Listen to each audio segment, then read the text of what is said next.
Welcome to knowledge account. আমি সোহিনী মুখার্জি। আজকে আমাদের সায়েন্সের MCQ practice set number 2।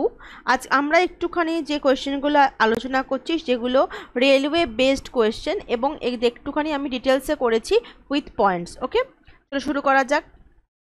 Dash একটি তরলের পৃষ্ঠের ঘটনা বা তরল পৃষ্ঠ থেকে ঘটে কোনটি? ফুটানো বা ফুটন্ত ব্যাপারটা, গলে যাওয়া, বাষ্পীভবন, জমে যাওয়া। পাশে আমি ইংলিশের টার্মসগুলো দিয়ে দিয়েছি, দেখো। ড্যাশ ইজ সুপারফিশিয়াল ফেনোমেনন, কোনটা হচ্ছে মানে তরল পৃষ্ঠ থেকে কোনটা ঘটে? উত্তর হয়ে হচ্ছে আমাদের অপশন সি। কেন? বাষ্পীভবন। বাষ্পীভবন হচ্ছে এমন যেখানে একটি তরলকে তার যে তরলের যে পৃষ্ঠ থাকছে সেইখান থেকে সরাসরি বাষ্পে পরিণত করার যে ঘটনা তাকে আমরা বাষ্পীভবন বলছি।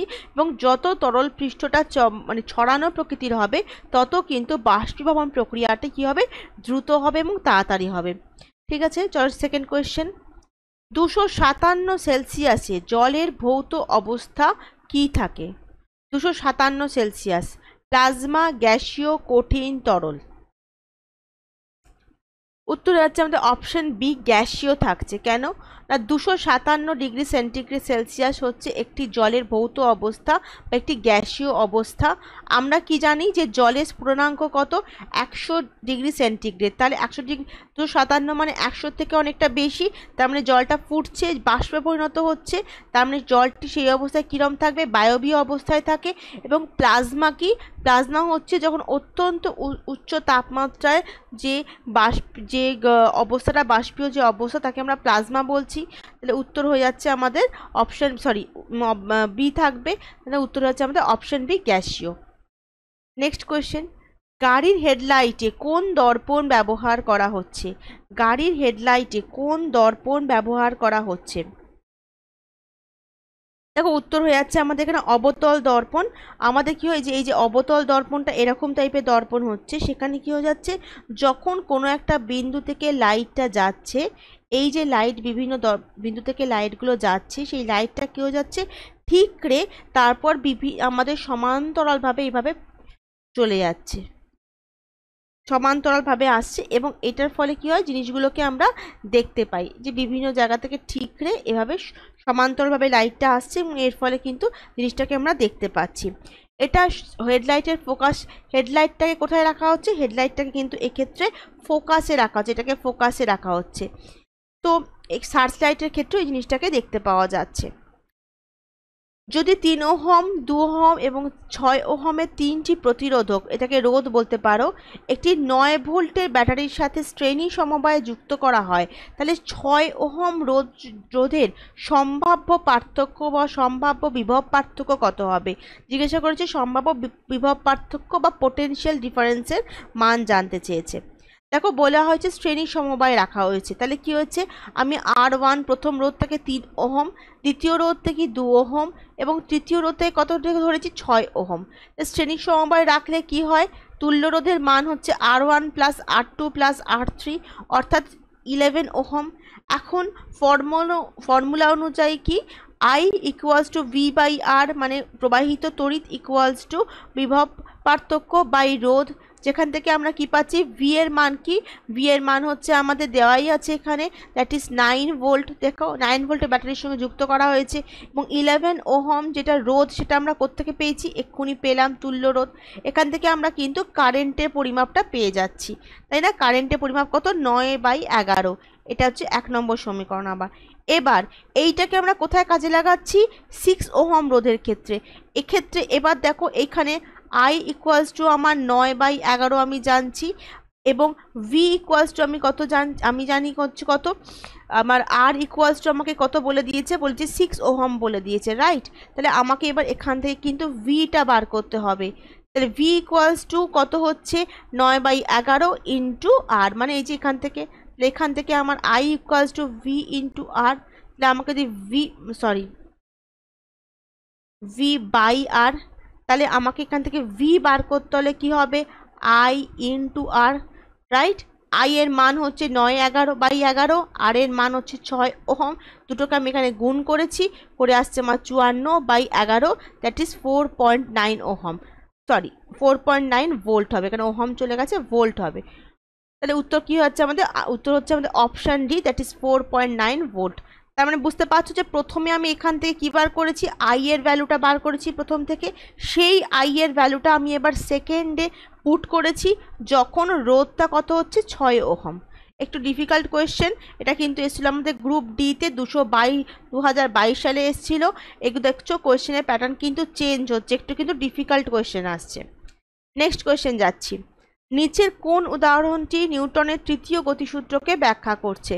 রকেট উৎক্ষেপণ, বাসের আকস্মিক গতিবিধিতে যাত্রীরা পিছন দিকে ধাক্কা কাটছে, পিছনে যাচ্ছে, আমরা যখন প্যাডেলিং ব্যাপারটা বন্ধ করছি তখন চক্রটা আস্তে আস্তে স্লো হয়ে যাচ্ছে, ক্রিকেট বল যখন দ্রুত এগিয়ে আসে তখন ফিল্ডার কি করে, নিজের হাতটাকে দূরে সরিয়ে নিচ্ছে বলের সাথে সাথে, যাতে তার হাতে আঘাতটা কম লাগছে। কোনটা নিউটনের তৃতীয় গতিসূত্রের উদাহরণ? তৃতীয় সূত্র কি বলেছে? তৃতীয় গতিসূত্র হচ্ছে সব ক্রিয়ারই সমান এবং বিপরীত প্রতিক্রিয়া আছে।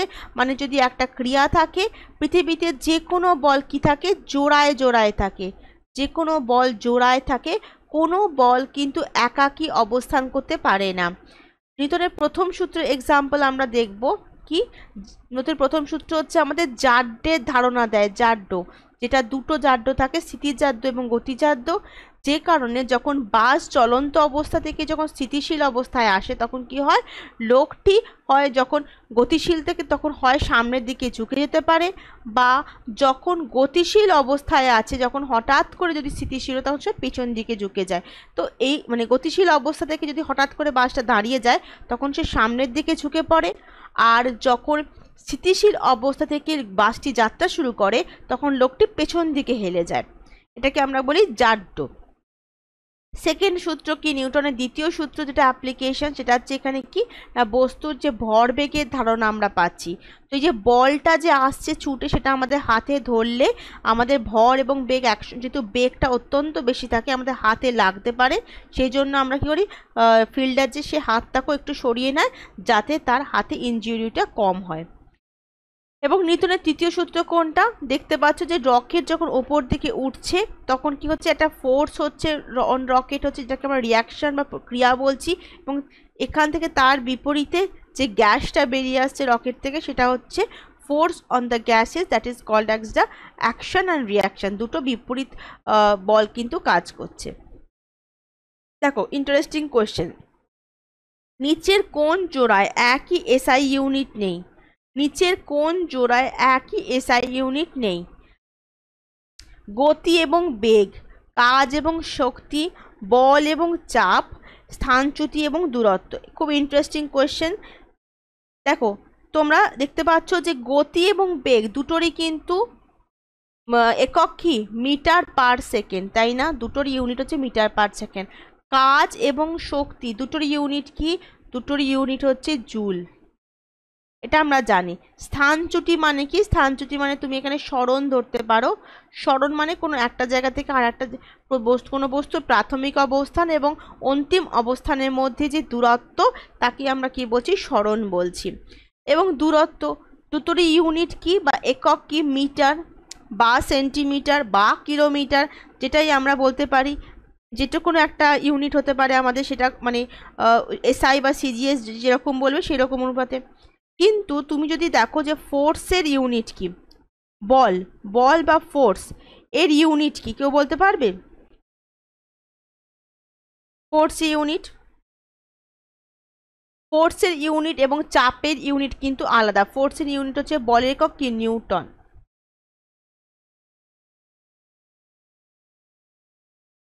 বলের একক হচ্ছে আমাদের এসআই, ইউনিট অফ বলের একক হচ্ছে আমাদের নিউটন। আর যে চাপ মানে হচ্ছে প্রেশার, প্রেশারের ইউনিট কত? প্রেশারের ইউনিট বা চাপের ইউনিট কি? প্রেশারের ইউনিট হচ্ছে পাস্কাল, যাকে সংক্ষেপে আমরা পাস বলি, এবং প্রতি একক ক্ষেত্রফলে যে পরিমাণ বল প্রয়োগ করা হয় তাকে আমরা চাপ বলছি। তাহলে পাস্কালকে তুমি যদি আমরা ইউনিট হিসেবে ভাবি, সেটা কি, বল বাই ক্ষেত্রফল বা নিউটন পার মিটার স্কোয়ার, এটা হচ্ছে আমাদের চাপের একক। তাহলে কোন দুটো ইউনিট সেম নয়? উত্তরে আছে আমাদের অপশন সি, দ্যাট ইজ বল এবং চাপ। একটি বস্তুকে উপরের দিকে নিক্ষেপ করা হলো, এটি 100 মিটার উচ্চতায় পৌঁছায় এবং তারপরে আবার নিক্ষেপকারীর কাছে ফিরে আসে। তাহলে তার মানে কি, বস্তুটা এখানে ছিল, ওটাকে ওপর দিকে ছোড়া হয়েছে। কত উপরে ছোড়া হয়েছে? 100 মিটার উচ্চতায় ছোড়া হয়েছে। কিন্তু ছোড়ার পর আবার সে কি করছে? আবার নিজের অবস্থানে ফিরে আসছে। তার প্রাথমিক অবস্থান যদি এ হয় এবং তো এ ধরনের এইখানটা হচ্ছে বি উচ্চতায় সে উঠলো, দিয়ে আবার সে যখন এতে ফিরে এলো, তার মানে তার অন্তিম অবস্থানও কত হলো? এ হলো। স্থানচ্যুতি মানে কি? স্থানচ্যুতি মানে আমি আগেই বলেছি সরণ বা ডিসপ্লেসমেন্ট। দেখো, ডিসপ্লেসমেন্ট বা সরণ, এই যে সরণ ইংরাজিটা হচ্ছে ডিসপ্লেসমেন্ট। মানে কি, যে বস্তুর প্রাথমিক অবস্থান এবং অন্তিম অবস্থানের মধ্যে যে দূরত্ব, তাকে আমরা বলছি সরণ। তাহলে এখানে যখন যাচ্ছে এবং ফিরে আসে, তার মানে কোনো রকমই মানে কোনো সরণই ঘটছে না। তাহলে সেক্ষেত্রে বস্তুর প্রকৃত স্থানচ্যুতি কত হবে? 0 হয়ে যাবে। নেক্সট কোশ্চেন যাচ্ছি। তার মানে এটা এখানে বলা হয়েছে স্থানচ্যুতি বা সরণ হচ্ছে একটা সরণ, আচ্ছা, স্থানচ্যুতি বা সরণ যেগুলো, এরা হচ্ছে আমাদের একটা ভেক্টর পরিমাণ। যখন কোনো জায়গায় ওপরে দিচ্ছি আবার ফিরে আসছে, তার মানে বস্তু যখন নিজের কাছেই ছুড়ে আসে, তখন সেটা প্রকৃত স্থানচ্যুতিটা কি হচ্ছে? 0 হচ্ছে। সেমভাবে যদি তুমি এরকম একটা সার্কুলার পথে কেউ যাত্রা করে এবং এখানে যদি কোনো একটা বস্তু দাঁড়িয়ে থাকে, এখান থেকে কোনো একজন ব্যক্তি যাত্রা শুরু করলো, সে যদি পুরোটা রাস্তা ঘুরে আবার এইখানেই ফিরে এলো, তার মানে তার কিন্তু ডিসপ্লেসমেন্ট বা সরণ কত হবে? 0 হবে। ধরে নিই এই বৃত্তটা হচ্ছে আর ব্যাসার্ধের, কিন্তু যদি আমি বলি যে তার দূরত্ব কত বা ডিস্টেন্সে কত অতিক্রম করেছে, ডিস্টেন্স কিন্তু সে পুরো রাস্তাটা হবে, মানে ডিস্টেন্স কিন্তু 2πr হবে। এটাই হচ্ছে আমাদের ডিসপ্লেসমেন্ট আর ডিস্টেন্সের মধ্যে কিন্তু তফাৎ। ডিস্টেন্স মানে টোটাল যতটা রাস্তা সে অতিক্রম করেছে, আর সরি, এটা ডিস্টেন্স লিখে ফেলেছি আমি, এটা ডিসপ্লেসমেন্ট হবে। নেক্সট কোশ্চেন হচ্ছে যে একটি গোলাকার আয়নার বক্রতা ব্যাসার্ধ হচ্ছে 40 সেন্টিমিটার, তাহলে তার ফোকাল দৈর্ঘ্য বা ফোকাস দৈর্ঘ্য কত হবে? 30, 20, 40, 10। ফর্মুলা কি? ফর্মুলা হচ্ছে আমাদের দেখে না হচ্ছে একবার, আর এবং এফ। আর মানে হচ্ছে বক্রতা ব্যাসার্ধ এবং এফ মানে হচ্ছে আমাদের ফোকাস দৈর্ঘ্য। যদি এটা একটা অবতল দর্পণ হয়, এই অবতল দর্পণটি যে বৃত্তের অংশ, সেই বৃত্তের যে কেন্দ্রবিন্দু, তাকে আমরা কি বলি? বক্রতা কেন্দ্র বলি। আমি তোমাদেরকে একটু একটু করে বলতে বলতে যাচ্ছি, তাদেরকে আমরা বলি বক্রতা বিন্দু। এবং এখান থেকে এই যে দূরত্বটা, এটাকে আমরা কি বলি? এটাকে আমরা বলি হচ্ছে বক্রতা ব্যাসার্ধ। এবং এইখানে একটা পয়েন্ট থাকে যাকে আমরা ফোকাস দৈর্ঘ্য বলি, দ্যাট ইজ এফ। তাহলে বক্রতা ব্যাসার্ধ হচ্ছে সি। সবসময় মনে রাখবে আর ইকুয়ালস টু 2f, মানে হচ্ছে ফোকাস বক্রতা ব্যাসার্ধ is equals two 2 into F. তাহলে যদি আমাকে বক্রতা ব্যাসার্ধ 40 সেন্টিমিটার দিয়ে দিয়েছে, তাহলে ফোকাস দৈর্ঘ্য কত হবে?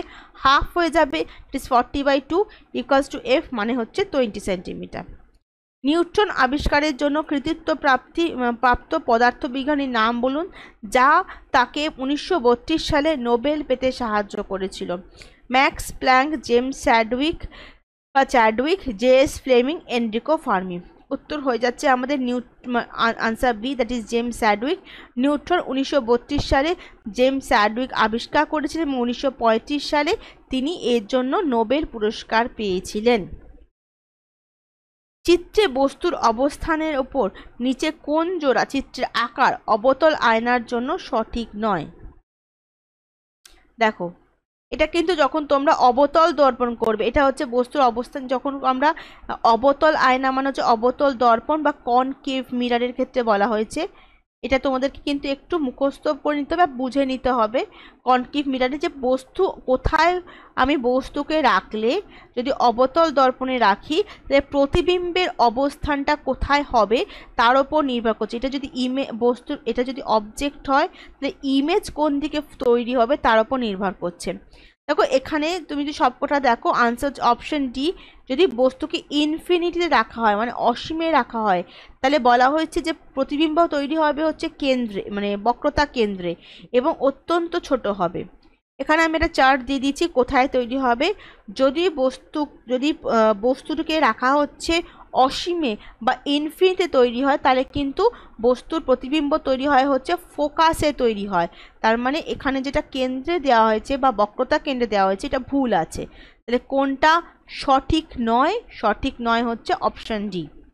ওকে, এইটা তোমাদের জন্য পরীক্ষার জন্য কিন্তু খুব দরকারি, এই চার্টটা অবশ্যই করে পড়ে নাও।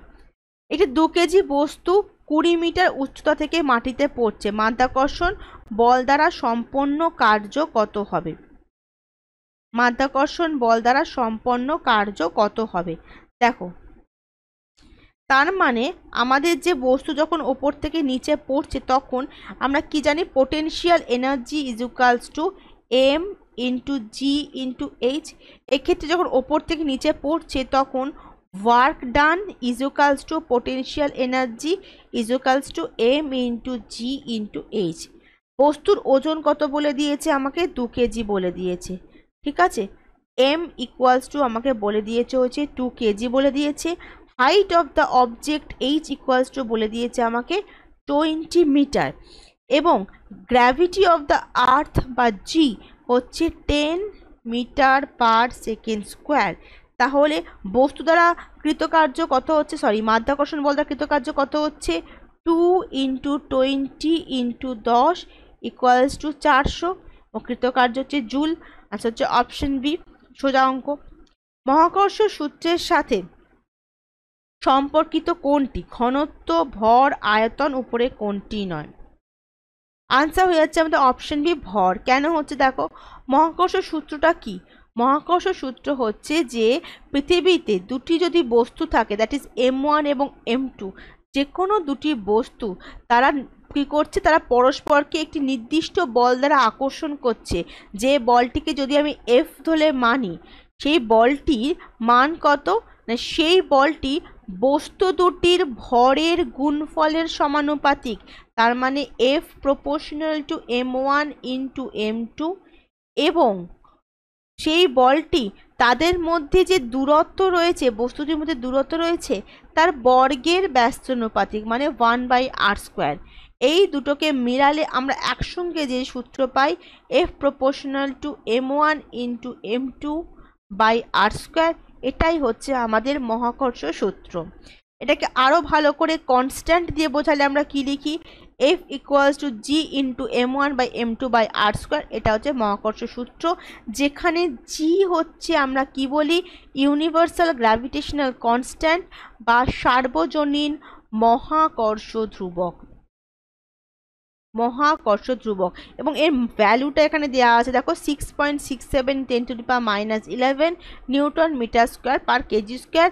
এই তোমার পার্টিকুলারলি জি এর ভ্যালুটা কিন্তু রেলওয়ের পরীক্ষাতে 3 থেকে 4 বার এসছে, সুতরাং এটা কিন্তু ভেরি ভেরি ইম্পর্টেন্ট।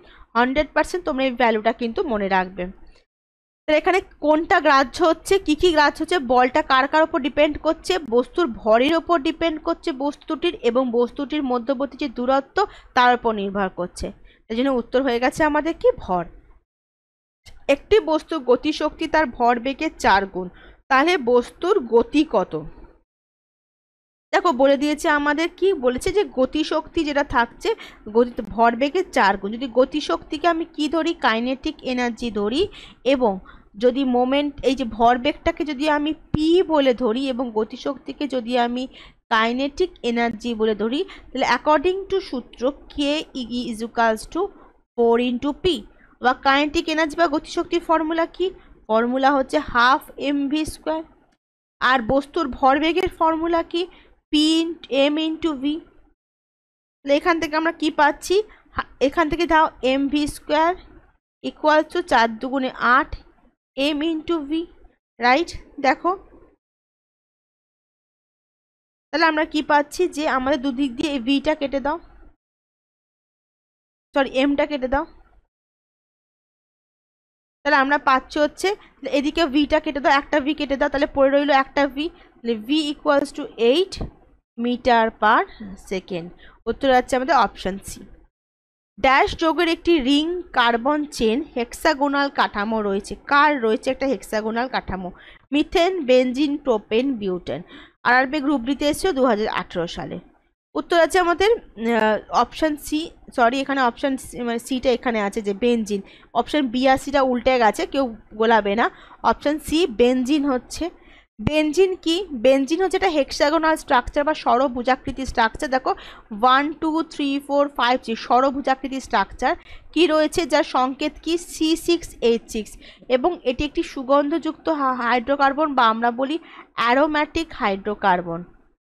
ঠিক আছে, অর্গানিক কেমিস্ট্রিতে পড়বে তোমরা। প্রথম এর গঠন কে বর্ণনা করেন? বিজ্ঞানী অগাস্ট কেকুলে বললেন একজন বিজ্ঞানী ছিলেন, তিনি এর গঠন বর্ণনা করেন এবং তার মতে বেনজিন হচ্ছে একটি এই হেক্সাগোনাল কাঠানো। এর মধ্যে কি থাকছে? পর্যায়ক্রমে একবার সিঙ্গেল বন্ড থাকছে বা এক বন্ধন এবং দু বন্ধন পর্যায়ক্রমে থাকছে এবং এই যে বন্ডিং সিস্টেমটা এটা কিন্তু পরিবর্তন হতে পারে, সেই জন্য আমরা বেনজিনকে অনেক সময় এরকম স্ট্রাকচার বলেও কিন্তু বোঝাচ্ছি। নিচের কোনটি বাকিগুলির সাথে মিলছে না? Propane, methane, ethane, ethyne, ethane. দেখো কোনটা মিলছে না? আনসার আমাদের কি কোনটা মিলছে না? দেখো প্রোপেন, মিথেন, ইথিন, ইথেন। এখানে না আমার এই সিবিটা একটু উল্টে গেছে, তোমরা একটু প্লিজ কিছু মনে করো না, একটু নিজেরা করে নাও, দেখে বুঝতে পারছো। দেখো প্রোপেন, মিথেন, ইথেন এদের কির সঙ্গে যুক্ত হচ্ছে? Prop plus ane, meth plus ane, ইথ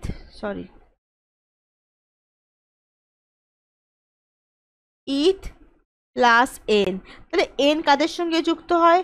N মানে হচ্ছে এরা সবাই কি অ্যালকেন। একমাত্র ইথিন যে আছে সে কিন্তু হচ্ছে ইথ প্লাস ইন, তার মানে ইথিন হচ্ছে একটা আমাদের অ্যালকিন। সংকেত কি আমাদের অ্যালকিনের? সংকেত কি?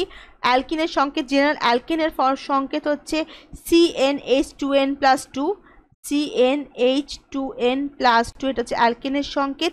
এবং অ্যালকিনের সংকেত কি? অ্যালকিনের সংকেত হচ্ছে আমাদের CnH2n, এটা হচ্ছে অ্যালকিনের সংকেত। যদি অ্যালকাইন থাকতো তাহলে হতো CnH2n-2। তাহলে এখানে কোনটা আলাদা হয়ে যাচ্ছে? ইথিনটা আলাদা হয়ে যাচ্ছে। নিম্নলিখিত কোনটি ব্যাকটেরিয়া ঘটিত রোগের উদাহরণ? লেপ্রসি, কালাজ্বর, টেনিয়াসিস সবকটি। লেপ্রসিকে আর একটা নাম বলা হচ্ছে হানসেন্স ডিজিজ। এটা হচ্ছে একটা ক্রনিক ইনফেকশন ডিজিজ যেটা ব্যাকটেরিয়া, মাইক্রোব্যাকটেরিয়াম লেপ্রির মাধ্যমে ঘটছে, তার মানে এটা একটা ব্যাকটেরিয়া ঘটিত রোগ। তাহলে মানে এটা কালাজ্বর কোনটা? কালাজ্বর বা ভিসেরাল লেশমানিয়াসিস কার জন্য ঘটছে? এটা একটা প্রোটোজোয়ার মাধ্যমে ঘটছে এবং এর যে ভেক্টর কি? স্যান্ড ফ্রাই বা বালুমাছি হচ্ছে এর ভেক্টর হিসেবে কাজ করছে। টিনিয়াসিস বা টেনিয়াসিস কি? এটা হচ্ছে একটা টেপওয়ার্ম বা কৃমির দ্বারা সৃষ্ট একটি রোগ। টিনিয়া সোলিয়াম, টিনিয়া সাজিনাটা এদের মাধ্যমে ঘটিত হচ্ছে। তার মানে ব্যাকটেরিয়াগত রোগ কোনটি? লেপ্রসি বা এর আর একটা নাম হচ্ছে কুষ্ঠ। কুষ্ঠ। বল ইন্টু সময় মানে কি? কাকে বোঝাচ্ছে বল ইন্টু? শক্তি, বেগ, নিউটন, ঘাত। দেখো অপশন ডি, আমাদের কোনো বস্তুর ওপর যখন স্থির মানে কোনো বল নির্দিষ্ট কিছু সময় ধরে ক্রিয়া করছে তখন ওই বলের মান এবং গুণফলকে আমরা কি বলছি? বলের ঘাত বা আবেগ বলা হচ্ছে। ওকে, বলের ঘাত কি? বলের ঘাত হচ্ছে ভেক্টর রাশি, প্রযুক্ত বল ইন্টু সময়। সিজিএস পথে বলের একক ঘাত হচ্ছে ডাইন সেকেন্ড এবং এসআই পদ্ধতি হচ্ছে নিউটন সেকেন্ড। এগুলো কিন্তু তোমাদেরকে মনে রাখতে হবে। আর একটা ইম্পর্টেন্ট হচ্ছে বলের ঘাত ইকুয়ালস টু বস্তুর ভরবেগে পরিবর্তন, মানে I = m × v - u। আচ্ছা, আইসোবিউটেনের রাসায়নিক সূত্র কি? আইসোবিউটেনের রাসায়নিক সূত্র কোনটা? আইসোবিউটেন হচ্ছে আইবিউটেন নামেও পরিচিত। এটা হচ্ছে আমাদের আইসোবিউটেনের একটা আইসোমার, ফর্মুলা হয়ে যাচ্ছে আমাদের C4H10। এটা হচ্ছে আইসোবিউটেনের সংকেত এবং এটি অ্যালকনের একটি সদস্য। নিচের কোনটি ক্যালসিয়াম কার্বনেটের একটি রূপ নয়? চক, জিপসাম, চুনাপাথর, মার্বেল। চুনাপাথর, চক, মার্বেল সবাই হচ্ছে তোমার মানে এর ক্যালসিয়াম কার্বনেটের রূপ, একমাত্র জিপসাম নয়। জিপসাম কিন্তু কি? জিপসামের ফর্মুলা হচ্ছে আমাদের ক্যালসিয়াম কার্বন জিপসামের ফর্মুলা হচ্ছে CSO4 2H2O বা ক্যালসিয়াম সালফেট ডাইহাইড্রেট, যেটা আমাদের কি হচ্ছে? ক্যালসিয়াম সালফেট থেকে পাওয়া যায়, ক্যালসিয়াম কার্বনেট থেকে পাওয়া যাচ্ছে না। নেক্সট কোয়েশ্চেন, ড্যাশের জন্য ব্লিচিং পাউডার ব্যবহার করা হয় না? জারণকারী রাসায়নিক হিসাবে রুটি প্রস্তুত করতে, বস্ত্র বিরঞ্জন করতে মানে কালার কমাতে, জল জীবাণুমুক্ত করতে। কোনটা উত্তর হবে? উত্তর হবে ব্লিচিং পাউডার হচ্ছে CaOCl2 সূত্রসহ একটি অজৈব যৌগ। এটি বাণিজ্যিক পণ্যের প্রধান সক্রিয় উপাদান এবং অক্সিডাইজিং এজেন্ট ব্লিচিং পাউডার জল জীবাণুমুক্ত করার কাজে ব্যবহার করা হচ্ছে। তাহলে আনসার হচ্ছে আমাদের অপশন বি। এই রুটি প্রস্তুত করাটা কিন্তু এখানে কোনো কাজে লাগছে না। রুটি মানে ব্রেডও বলতে পারো। প্লাস্টার অফ প্যারিস সম্পর্কে কোনটি নিচে সত্য নয়? প্লাস্টার অফ প্যারিস হচ্ছে সাদা, জলে ভিজলে প্লাস্টার অফ প্যারিসের কোনো পরিবর্তন হয় না। আচ্ছা, জলে ভিজলে প্লাস্টার অফ প্যারিসের কোনো পরিবর্তন হয় না, এটা হতে পারে না। কেন কি না, প্লাস্টার অফ প্যারিস কি হচ্ছে আমাদের জলের সঙ্গে কিন্তু মিশেই যাচ্ছে, এবং মিশে গেলে আনসার হচ্ছে অপশন বি। কেন? যখন মিশে যায় তখন সেটা জিপসামে কিন্তু রূপান্তরিত হতে পারে। জিপসাম হচ্ছে ক্যালসিয়াম সালফেট ডাইহাইড্রেট, আর এটা হচ্ছে ক্যালসিয়াম সালফেট হেমিহাইড্রেট, অনলি একটুখানি কিন্তু তফাৎ আছে। কোনো বস্তুর তাপগ্রাহিতা যদি 200 সিজিএস একক হলে বস্তুর জলসম কত হবে? তোমরা সবাই সবসময় মনে রাখবে যে তাপগ্রাহিতা এবং জলসম এটা কিন্তু কি, এদের সাংখ্য মানটা সবসময় সমান হবে। এককটা আলাদা হতে পারে কিন্তু সাংখ্য মানটা কি হবে, সবসময় সমান হবে। তো তার মানে যদি 200 সিজিএস একক তাপগ্রাহিতা হয় তাহলে জলসম কত হবে? জলসম কিন্তু 200ই হবে। আনসার হচ্ছে আমাদের অপশন এ। তাপগ্রাহিতা সম্পর্কে কিছু বলে দিয়েছি আমি। তাপগ্রাহিতা হচ্ছে এমএস তাপ একক। তাপগ্রাহিতা মানে বস্তু ভর ইন্টু আপেক্ষিক তাপ। তাপগ্রাহিতা একক হচ্ছে এসআই পদ্ধতি, হচ্ছে তাপগ্রাহিতা একক হচ্ছে জুল। সিজিএস পদ্ধতি একক হচ্ছে ক্যালোরি পার ডিগ্রি সেন্টিগ্রেড। তাপগ্রাহিতা একক হচ্ছে এইটা, এবং এসআই পদ্ধতি জলসময় একক কিগ্রা, সিজিএস পদ্ধতি গ্রাম, জলসময়ের মাত্রা হচ্ছে এম। ঠিক আছে, এটা এবং বাকি আগেরটা আগেই বলে দিয়েছি। নেক্সট দেখো হরমোন। আচ্ছা, এখানে একটা তোমাদের মনে গেছে, এটা হবে হচ্ছে পস্টুলেটেড হরমোন কোনটি? হরমোন কোনটি? Florigen, auxin, cytokine. পস্টুলেট মানে যেগুলো এখন প্রস্তাবিত হয়েছে কিন্তু অ্যাকশনে নামানো হয়নি সেগুলো। উত্তর হবে অপশনে ফ্লোরিজেন। দেখো তোমাদের জন্য আমি চার্ট করে রেখেছি আমাদের, সরি, চার্ট করে রেখেছি। আমাদের 3 রকম হরমোন হয়, প্রাকৃতিক, কৃত্রিম, পস্টুলেটেড এবং গ্যাসিয়াস। উদ্ভিদের ক্ষেত্রে পস্টুলেটেড যে হরমোনগুলো আছে তার মধ্যে ফ্লোরিজেন বিশেষ কাজে ব্যবহৃত, দ্যাট ইজ ফুল ফোটাতে। এছাড়া ডরমিন আছে যেগুলো কি হচ্ছে বীজকে অঙ্কুরিত হতে বাধা দিতে শুরু করে। আর প্রাকৃতিকের মধ্যে অক্সিন, জিব্বালিন, সাইটোকাইন ইত্যাদি রয়েছে। এরা কিন্তু আমাদের অক্সিন তোমার একদম ডাইরেক্টলি কিন্তু ইনভলভ আমাদের উদ্ভিদ হরমোনের মধ্যে। ওকে, জলে হাইড্রোজেনের ভরের সাথে অক্সিজেনের ভরের অনুপাত সবসময় কি রকম হবে? দেখো দেখো হাইড্রোজেন যে থাকছে, হাইড্রোজেনের পারমাণবিক ভর কত?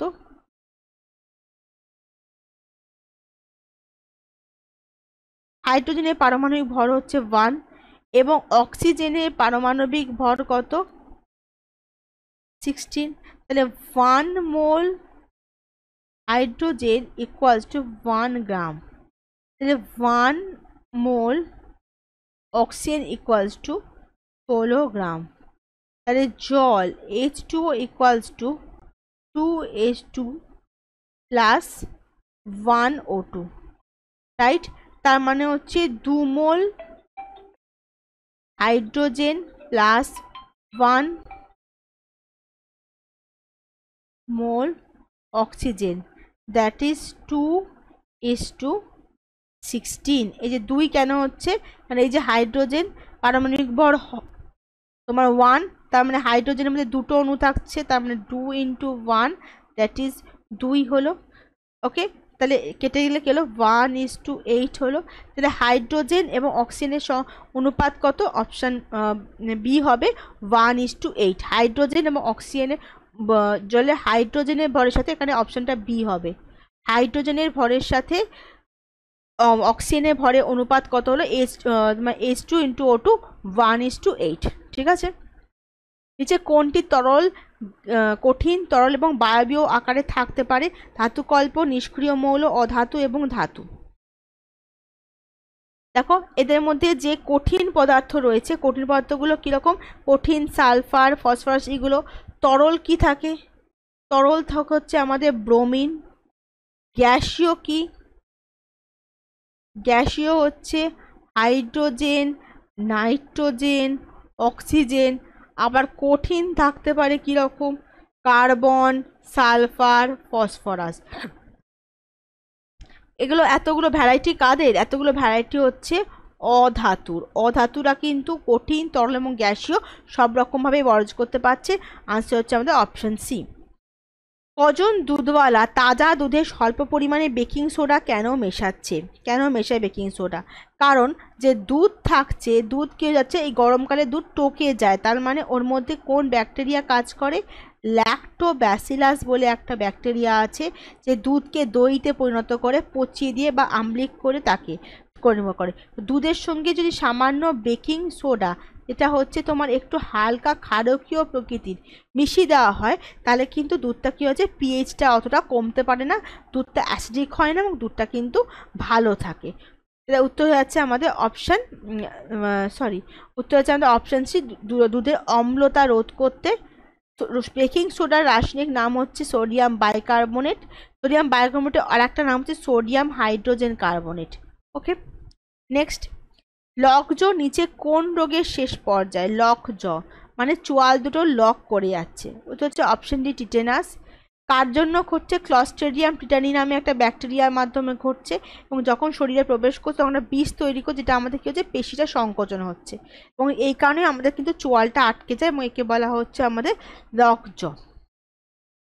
ড্যাশ ফল মিষ্টি করার জন্য দায়ী? কোন কে ফলটাকে মিষ্টি করে? Fructose, sucrose, ম্যালটোজ, lactose.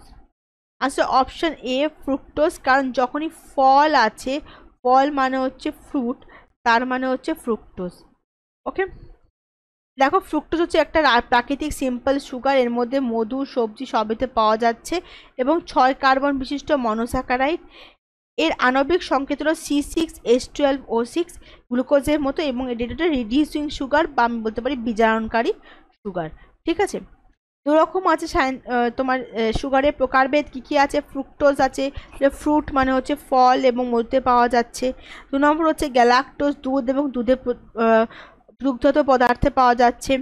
ল্যাকটোজ দুধে পাওয়া যাচ্ছে না, ল্যাকটোজ দুধে পাওয়া যায়, গ্লুকোজ এবং গ্যালাক্টোজ থেকে তৈরি হচ্ছে। মাল্টোজ বার্লি থেকে পাওয়া যায়। সুক্রোজ গ্লুকোজ এবং ফ্রুক্টোজ দিয়ে তৈরি, এবং উদ্ভিদেও পাওয়া যাচ্ছে। সুক্রোজ মানে যে সুগার, চিনি কন্টেন্টগুলো। নেক্সট কোয়েশ্চেন হচ্ছে যে নিচের কোনটি একটি রোগ এবং এর কার্যকারক জীব সম্পর্কে ভুল? দেখো কিছু দেওয়া আছে, এবার কি হচ্ছে, এগুলোকে আমরা কি করব, মেলাবো। AIDS, HIV, malaria, plasmodium, TB, mycobacterium, cholera, influenza. দেখো এর মধ্যে কোনটা ভুল, আমি আগে উত্তরটা দিয়ে দিচ্ছি। উত্তরটা হচ্ছে এইডস, যেটার নাম হচ্ছে অ্যাকোয়ার্ড ইমিউনো ডেফিসিয়েন্সি সিনড্রোম, সেটা কার জন্য ঘটছে? হিউম্যান ইমিউনো ডেফিসিয়েন্সি ভাইরাস বা HIV ভাইরাসের জন্য হচ্ছে, তার মানে এটা হচ্ছে সঠিক। ম্যালেরিয়া কার জন্য হচ্ছে? ম্যালেরিয়ার হচ্ছে প্লাজমোডিয়াম প্যারাসাইট, যেটা একটা প্রোটোজোয়া, তার জন্য হচ্ছে। টিবি হচ্ছে মাইকোব্যাকটেরিয়াম টিউবারকুলি নামে এক ব্যাকটেরিয়ার মাধ্যমে ঘটছে, তার এটাও সঠিক। একমাত্র কলেরা কিন্তু ইনফ্লুয়েঞ্জা ভাইরাসের মাধ্যমে হয় না, কলেরা হয় হচ্ছে ভিব্রিও কলেরি ব্যাকটেরিয়ার মাধ্যমে। তাহলে এখানে কোনটা ম্যাচ করছে না? অপশন ডি কিন্তু এখানে ম্যাচ করছে না। নেক্সট কোয়েশ্চেন হচ্ছে যে নিচের কোনটি একটি চোখের রোগ নয়? ছানি, শুষ্ক চোখ, গলগণ্ড, গ্লোকোমা। আমরা জানি হচ্ছে গলগণ্ড হচ্ছে আয়োডিনের অভাবে ঘটে, তো তাহলে উত্তর এখানে হয়ে যাচ্ছে আমাদের অপশন সি, দ্যাট ইজ গলগণ্ড বা গয়টার। বার্ড ফ্লু কেন হচ্ছে? বার্ড ফ্লু কেন হয়? HPV virus, H5N1 virus, anopheles মশকি, কোনটার জন্য বার্ড ফ্লুটা ঘটছে? দেখো এখানে তুমি যদি দেখো যে HPV ভাইরাসের আর একটা নাম কি, আর একটা নাম হচ্ছে human papilloma virus. Human papilloma virus. এটা কি কাজে লাগে বা কেন হচ্ছে? কারণ মনে করা হয় যে এখনকার দিন যে সার্ভাইকাল ক্যান্সার থাকছে, তারপর সার্ভিকাল ক্যান্সার যে হচ্ছে, সেই ক্যান্সারের একটা মেন কারণ হচ্ছে আমাদের এই হিউম্যান প্যাপিলোমা ভাইরাস। অ্যানোফিলিস মশকি কি? অ্যানোফিলিস মশকি হচ্ছে ভেক্টর হিসেবে কাজ করে। কার ভেক্টর হিসেবে কাজ করে? প্লাজমোডিয়াম মশা, যে মানে তোমার প্লাজমোডিয়াম যে প্রোটোজোয়াটা আছে সেটা ছড়াতে কাজ করে, তার মানে ম্যালেরিয়ার ভেক্টর হিসেবে এটা কিন্তু কাজ করছে। সেটসি ফ্লাই যে মানে মাছিটা রয়েছে, সেটসি ফ্লাই এটা একটা বিশেষ রোগ সৃষ্টি করে যার নাম হচ্ছে আফ্রিকান আফ্রিকান ট্রাইপ্যানোসোমিয়াসিস বলে একটা রোগ এটা সৃষ্টি করতে পারে, এবং তার জন্য কিন্তু আমাদের একটা মানে সেটসি ফ্লাইটার রোগটা ওখানেই কিন্তু বেশি পরিমাণে দেখতে পাওয়া যাচ্ছে। নাম কি? আফ্রিকান ট্রাইপ্যানোসোমিয়াসিস। আমি লিখে দিচ্ছি, আফ্রিকান ট্রাইপ্যানোসোমিয়াসিস। এবং এর ফলে যে রোগ হয় তাকে আমরা বলি হচ্ছে স্লিপিং সিকনেস। স্লিপিং সিকনেস বলা হচ্ছে ট্রাইপ্যানোসোমা ব্রুসেই এর মাধ্যমে ঘটছে। বার্ড ফ্লু হয় হচ্ছে H5N1 এর মাধ্যমে হয়, অপশন বি। এক ধরনের ইনফ্লুয়েঞ্জা ভাইরাস এটা, যেটা কি হচ্ছে শুধুমাত্র পশু পাখি এদেরই হয়, মানুষের ক্ষেত্রে জিনিসটা কিন্তু অনেকটা কম হয়। চিরুনি দিয়ে বীজ তুলে আলাদা করা বা কম্বিং এর মাধ্যমে যখন কটনকে আলাদা করা, সেই পদ্ধতিকে কি বলা হচ্ছে? Ginning, thermoforming, moulding, yarning. উত্তর হয়ে যাচ্ছে আমাদের option A, that is ginning. Ginning হচ্ছে চিরুনি দিয়ে বীজ থেকে তুলোকে আলাদা করা পদ্ধতিকে বলা হচ্ছে। 1794 সালে বিজ্ঞানী এলি হুইটনি প্রথম যান্ত্রিক তুলোজিন আবিষ্কার করেন। এর মাধ্যমে কি হচ্ছে, ওই যে তুলোর মধ্যে যে ছোট ছোট পাথর, ধুলো, কাথর থাকছে, এগুলো কি হয়?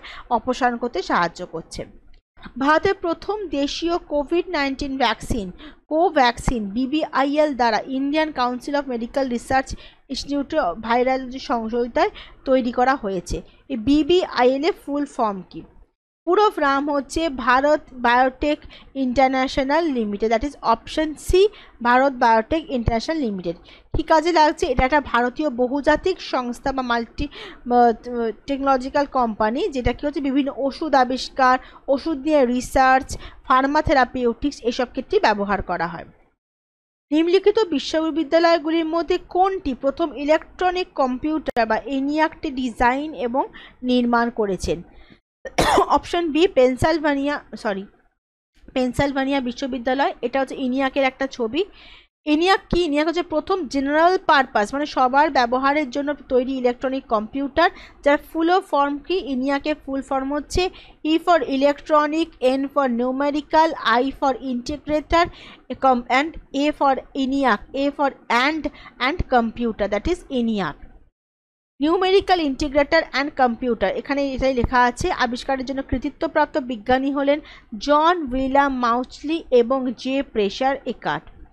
এটি পেনসিলভানিয়া বিশ্ববিদ্যালয়ের মুর স্কুল অফ ইলেকট্রনিক ইঞ্জিনিয়ারিং এর 1946 সালে নিচে সম্পন্ন হয়েছিল। উত্তর হয়ে যাচ্ছে আমাদের এখানে পেনসিলভানিয়া বিশ্ববিদ্যালয়, অপশন বি। ঠিক আছে, নেক্সট কোশ্চেন যাচ্ছি। নিম্নলিখিত গুলির মধ্যে কাকে ভারতীয় কম্পিউটারের জনক বলা হচ্ছে? জনক বলা হচ্ছে আমাদের বিজয় পান্ডুরঙ্গ ভাটকারকে, অপশন ডি। কারণ বিজয় পান্ডেকর যে ভাটকার, তিনি ছিলেন সিড্যাকের প্রতিষ্ঠাতা ছিলেন এবং নির্বাহী পরিচালক ছিলেন। প্রথম তিনি ভারতীয় সুপার কম্পিউটার তৈরি করেছিলেন পরম কত সালে?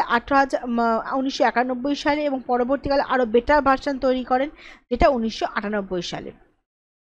মানুষের কানে কোন অংশ চারপাশ থেকে শব্দ সংগ্রহ করে?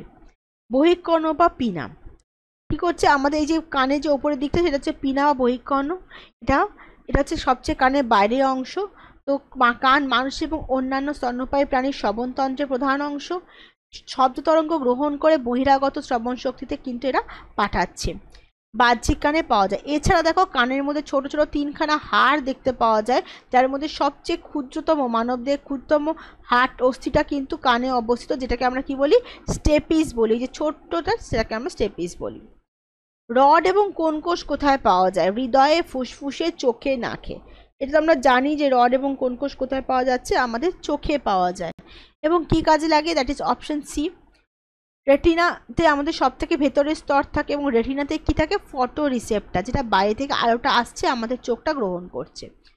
রড কোষ কি করছে? রড কোষ কিন্তু কম তীব্রতার আলো বা অন্ধকার রাতে যখন তুমি চোখটাকে কুঁচকে দেখতে যাও, তখন রড কোষটা খুব ভালো কাজ করে। ঠিক আছে, কিন্তু উচ্চ আলোতে বা আলোর যখন বেশি ফ্রিকোয়েন্সি, তখন কিন্তু এই রড কোষটা আর কাজ করতে পারে না, সম্পূর্ণভাবে বন্ধ হয়ে যায়। কোন কোষ কি? এইগুলো উজ্জ্বল আলোকে সবচেয়ে ভালো কাজ করে এবং আমাদের রঙের উপলব্ধি উচ্চ রেজলিউশনের দৃষ্টির জন্য দায়ী। তার মানে এরা কিন্তু পরস্পরের পরিপূরক, একজন দুপুরে মানে সকালে দেখতে হেল্প করছে বেশি লাইটে, আর একজন রাতে বেশি কম লাইটে দেখতে হেল্প করছে। উত্তর হচ্ছে প্রায় 120 মিলিয়ন রড কোষ এবং 6 মিলিয়ন কোন কোষ চোখে রয়েছে। ক্রোমোজোমের ক্রোমাটিডগুলি যে বিন্দুতে সংযুক্ত থাকে তাকে কি বলে?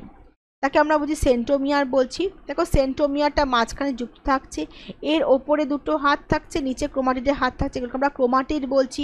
যেটা অপেক্ষাকৃত শর্ট হাত সেটাকে আমরা পি ক্রোমাটিড আর্মস বলবো, এবং যেটা অপেক্ষাকৃত লম্বা হাত আর কি বা আর্ম তাকে আমরা কি বলবো? কিউ আর্মস বলবো। ক্রোমোজোম হচ্ছে একাধিক প্রাথমিক ক্রম দেখতে পাওয়া যায়, ক্রোমোজোমাল বিন্দু বলছে। কাইনেটকের উপর ভিত্তি করে ক্রোমোজোমগুলোকে আমরা 4 ভাগে বিভক্ত করতে পারি।